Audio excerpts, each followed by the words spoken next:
What is up, guys? UsingAE here, and I'm back on my new channel, or my old channel, I guess. But I'm back, and this will be a tutorial on a new effect that I kind of just made up, toying around with a bunch of things. I'm not sure if it'll look pretty cool or not. I mean, I've used it already, and I've liked the way it looked, especially with some dark color corrections on, because it makes the glow pop out. But what it is basically this, where we have the brights, even though you can't tell initially, they're the brights taken from the original clip, and I shine it and add its own glow effects onto it and turbulent displays to make it all kind of pixelated and such. And I just threw on a bunch of effects, look to see how it looked, and I've used it in a couple of my edits. Example, in Dare V3, I used it and it looked like fire instead, and it wasn't a ring, even though it doesn't look like a ring much here. That's probably my fault. I can probably make it look a little more like a ring by toying around with the mask expansion. Yeah. Just have it go more outward. But it turned out okay. It turned out pretty decent. But I didn't use the rings at all, and it looked like fire, and I liked it. And there are other ways to make fire, but that was by far the easiest that I've done. So what we're gonna do is I'm just gonna click the eyeball here. So here's a clip, the completely raw clip. It's just a setup shot that I had on Black Ops. Can't use it, so I have it right here. I'm not sure if this was a setup one. I don't remember anymore. But yeah, so he just shoots, and right when he shoots, I will duplicate the layer, split it, and I will add some threshold onto this one. CC threshold, and I will drag it down a bit, because this clip isn't too good, because there are, like brights here, and there's a bright here, and there's pretty much nowhere else where it's bright. You got a little bit of the edge there, but that's because I'm on like 90. We'll use, here, I'm going to try to take what I use 89 over here. Oh, I was already on 89. So we'll take 89, and then after that we're going to look up shine. You can also try to mess around with fractal noise, feather that a bit. I don't like the way it looks too much, so I'm not going to use it here. So my settings for ray length and boost light is 1.6 and 1.7, because I don't like the length to be too high, and it's obviously way too much. You can try 2, I guess. Actually, let's try 1.2. Nah, it went a little bit bigger.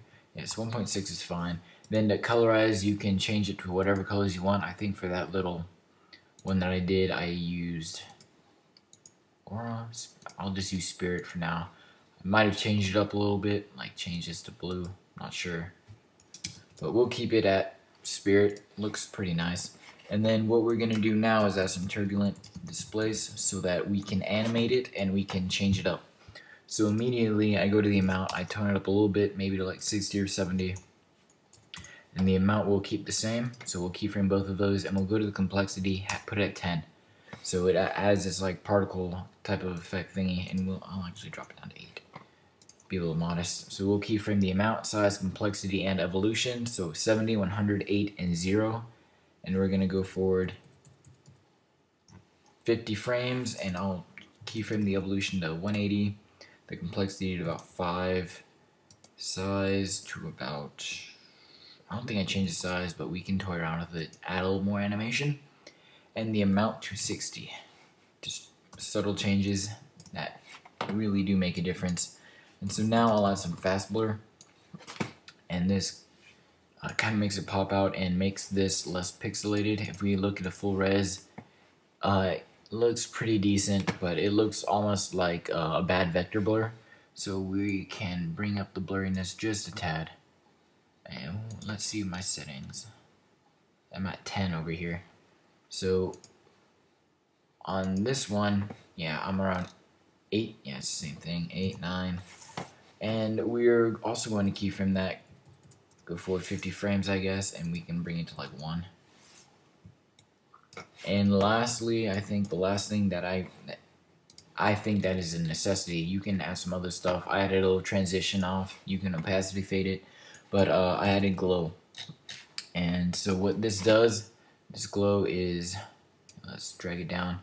I changed it to alpha, so it adds kind of white rings around some bright colors, and it looks pretty good. And I'll bring up the intensity as well. You can bring up the intensity a lot. I'm pretty sure that's what I did. Just gonna make sure, don't want to seem clumsy. No, I brought up the radius. Yeah, that makes sense. Alright, so we'll keep the intensity at around 10, and the radius will bring it like 300. So it looks pretty good. It brings this out a lot, and it makes everything else pretty dark. I'll tone it down a bit, maybe 200, and then we're going to go 25 frames over, and we'll bring this to 10. Just to see how this looks, I will RAM preview it so you guys don't walk off with something that looks completely ugly. Alright, so this kind of pops out really suddenly. Doesn't look too great because it's not animated in, so you can either transition it on. What I did was I got my ellipse tool, went to the center, clicked it, hold Command and Shift, and we'll make a little tiny ring. So we'll make one right here, and we'll make another one smaller, and the second one will be on subtract. So now we'll go to the very beginning, keyframe both the expansion, go forward 40 frames, I guess. That shouldn't be too bad. We'll bring the mask expansion up on both of them. I'll bring the first one up to like 700, next one up to like 400. And then what we can do from here is we can just opacity fade it out normally, maybe over the next 25 frames. So what we have here is, boom, kind of outward going effect. Looks pretty nice. Not as animated as I would like it. Maybe I can add a little bit more evolution on the turbulent displace. We can notch this up to 360. We can bring the amount starting point to like 90, size to like 120. It should work out a little bit better. You can try to scale it up a little bit and add some rotation. I don't think it looks very good because this starts to... The closer this gets, the more pixelated it looks. I'll scale it up a bit. Doesn't look as smooth, especially when you go further forward. I guess you can't see it here, but it doesn't look very good when it's close up. Trust me. So we'll just keep it at 100, and you can animate it in different ways. You can have it go from the outside in, inside out. It doesn't really make much of a difference. Also, a good color correction, a nice dark one with a little bit of diffusion matching the color of the ring-ish thing will also look pretty sick. So guys, thanks for watching. This is my first tutorial back. I'm not sure if it's exactly what you guys were looking for, but it's something that I could get out in 10 minutes before I have to get ready to leave, because I'm going to be gone for the next few days in Houston. So yeah, so again, I hope you guys enjoy this. Please drop some likes if you want to continue seeing tutorials. I'll try to get out a Plexus one soon. Try to really bring out some original content, make myself better as an editor, make you guys better yourselves. So yeah, that's been it. This has been UsingAE. Peace out.